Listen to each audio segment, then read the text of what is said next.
Alors, bonjour à tous. Aujourd'hui, on se retrouve pour parler du second degré. Donc, on va voir des petites choses intéressantes. Déjà, qu'est-ce que c'est qu'une fonction polynôme du second degré? Et puis, qu'est-ce qu'on peut faire d'amusant avec ça?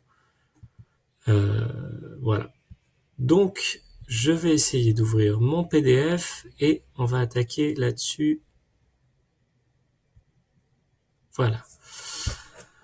Alors, comme d'habitude, je vous ai mis un petit truc, c'est à savoir faire en fin de chapitre. Donc ça, je le regarde pas maintenant, c'est à vous de le regarder à la fin du chapitre et de vérifier que vous savez faire ces choses-là. Alors, la fonction polynôme du second degré, donc j'ai mis un cerbère à 3 têtes, parce qu'en fait, on va voir qu'il y a 3 formes que ça peut prendre. Donc, il y a une première, qui est celle par laquelle on va toujours commencer, qui est la forme développée.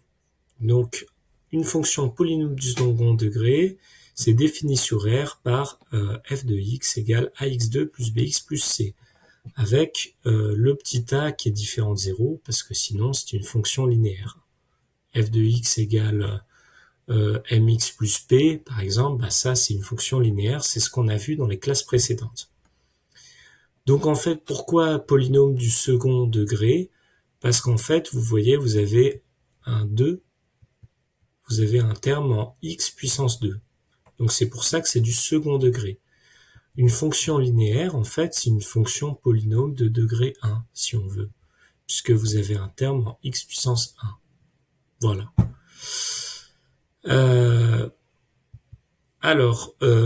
On va définir une petite chose en premier, c'est qu'une fonction, ça admet des racines. Qu'est-ce que c'est qu'une racine? C'est, vous prenez un nombre, x1, si f de x1 égale à 0, alors x1 est une racine de f. D'accord? Donc voilà. Alors, comment est-ce qu'on fait? Donc là, on a une forme développée. Vous savez, dans le calcul littéral, qu'on aime bien. Enfin, vous aimez pas forcément, mais en tout cas, ça peut être pratique de passer de la forme développée à la forme factorisée. Pour tout simplement mener nos calculs plus rapidement. Donc, il y a une propriété qui est intéressante, c'est qu'en fait, si on a trouvé une racine, eh bien, on est capable de factoriser. On est capable de dire que si x1 est une racine, f de x, ça va être x moins x1 fois quelque chose. D'accord? Et comme c'est de degré... raté. Comme c'est de degré 2 au total, ce quelque chose, eh bien, va forcément être de degré 1. Donc c'est pour ça qu'on va multiplier x moins x1 par ax plus d, avec d un réel. Donc la conséquence, c'est qu'en fait, si on connaît deux racines, eh bien on va pouvoir exprimer f de x comme a fois x moins x1 et fois x moins x2. Bon, j'essaierai de vous mettre ça à la ligne parce que là, c'est pas très joli. Voilà, et on dit que ça, c'est la forme factorisée parce que vous voyez une forme développée, c'est une somme de termes, et une forme factorisée, c'est un produit de facteurs, donc de termes. D'accord? Donc là, on est bien sous une forme factorisée. C'est cohérent avec ce qu'on a vu sur le calcul littéral. Maintenant, il y a une troisième forme. On va dire, on a vu les deux têtes du cerbère. Si quelqu'un peut me retrouver d'ailleurs les noms des têtes de chacune des têtes de cerbère, ça m'intéresse. Donc un nouveau dans la place, eh bien c'est la forme canonique. Alors la forme canonique, c'est quoi? On a notre fonction qui est toujours définie par ça, hein, f de x égale ax2 plus bx plus c, donc fonction polynôme du second degré. Eh bien on peut l'écrire sous la forme f de x égale a fois x moins alpha au carré plus bêta, où alpha et bêta sont des nombres réels. Alors attention, petite chose, quand vous écrivez, faites bien attention à ce que vos alpha soient différents de vos a, d'accord? Et puis lisez bien l'énoncé, hein, parce que ce sont deux nombres complètement différents. Alors pourquoi c'est intéressant? On va le voir quand regardera la représentation graphique de ça, c'est que quand vous avez ça, vous êtes capable de tracer la courbe très facilement et très rapidement. D'accord? Et donc là, on a vu un petit peu les trois visages de ça. Ce qui serait bien, c'est que je vous rajoute un petit tableau récapitulatif. Si j'ai le temps, je le ferai. Alors, trouvons les racines. Donc maintenant, on va essayer. On a une fonction polynôme du second degré, f de x égale à x2 plus bx plus c, et on veut trouver les racines, parce que je vous ai dit, pour passer de la forme développée à la forme factorisée, il faut trouver les racines, mais comment on fait? Eh bien, il y a deux méthodes avec le bazooka, donc le discriminant, c'est quelque chose qu'on va voir, et la méthode 2, du coup, ce sera à la main.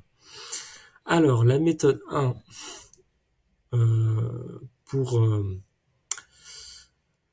alors d'abord, on va voir ce que c'est que le discriminant. C'est un outil qu'on se donne. Donc on a f de x égale à x2 plus bx plus c. Ben, le discriminant, on le note grand delta. Bon, vous n'avez pas le choix, hein, tout le monde le note comme ça. C'est b carré moins 4ac. Donc 4 fois a fois c. D'accord, donc en fait, pourquoi c'est intéressant? Parce que juste en regardant le signe de ça, on va être capable de donner toutes les solutions, toutes les racines, donc toutes les solutions de l'équation f de x égale 0. D'accord? Puisque une racine, je rappelle, une racine x1, c'est un x tel que f de x1 égale 0. Trouver les racines, c'est trouver les x tels que f de x égale 0. Bon, bah, si delta est négatif, il n'y a pas de solution, donc c'est réglé. Si delta égale à 0, il existe une unique solution, et si delta est positif, il y en a deux qui sont donnés par ça. Alors ça, c'est pas évident, donc c'est une propriété, ça se démontre. Donc, si vous calculez le discriminant, bien vous pouvez ensuite donner les solutions, ou alors dire qu'il n'y a pas de solution. La deuxième méthode, c'est à la main. Bon, on vérifie qu'il y a les racines, hein, parce qu'effectivement, si delta est strictement négatif, alors il n'y a pas de solution. Donc on s'arrête là. Donc s'il y a des solutions, on cherche des racines évidentes. Donc moins 2, 1, 0, 1 ou 2. Et puis ensuite, on utilise le produit et la somme des solutions pour calculer la deuxième racine. Parce qu'en fait, il y a une propriété qui vous donne la somme des racines et le produit des racines. Donc voilà la deuxième méthode. Donc première méthode, on utilise le bazooka, le discriminant. Deuxième méthode, on trouve une racine, genre on teste 1. Par exemple, on se dit que a fois 1 au carré plus b fois 1 plus c, ça fait bien 0. Donc on a testé ça. Et on a vu que ça marchait. Maintenant, on en trouve une deuxième. Alors ici, ce serait bien que je donne un exemple. J'en donnerai un.